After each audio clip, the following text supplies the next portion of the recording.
আজকে যে বিষয়টি নিয়ে কথা বলতে চাই সেটি হচ্ছে কাউকে ছোট করে কথা না বলা। আমরা সবাই ভেবে ফেলি যে আমরা আসলে অন্যকে ছোট করে কথা বললে আমরা বড় হয়ে যাই।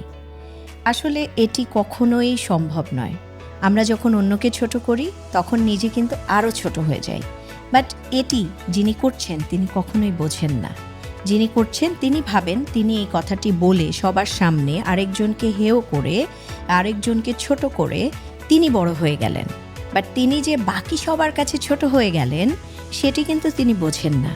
সো এই জিনিসটি আসলে আমাদের সবার বোঝা উচিত। আমাদের সোসাইটি ধ্বংস হয়ে যাচ্ছে দিনের পর দিন। আমরা সম্মান করতে ভুলে যাচ্ছি। আমরা সেই আগের মতো করে সম্মান ভালোবাসায় বেঁচে থাকতে পারছি না তেমন কিছু মানুষের জন্য, যারা অন্যকে কটাক্ষ করে ছোট করে কথা বলছেন। এবং এটির ফলে সমাজে বিভিন্ন ধরনের জটিলতা শুরু হচ্ছে, বিভিন্ন ধরনের অশান্তি শুরু হচ্ছে, সো হানাহানি শুরু হচ্ছে। এই জিনিস থেকে আমরা সবাই দূরে থাকতে পারা উচিত। এবং অন্যকে ছোট করার মধ্যে কোনো মানসিক শান্তি নেই, বরঞ্চ অশান্তি আছে।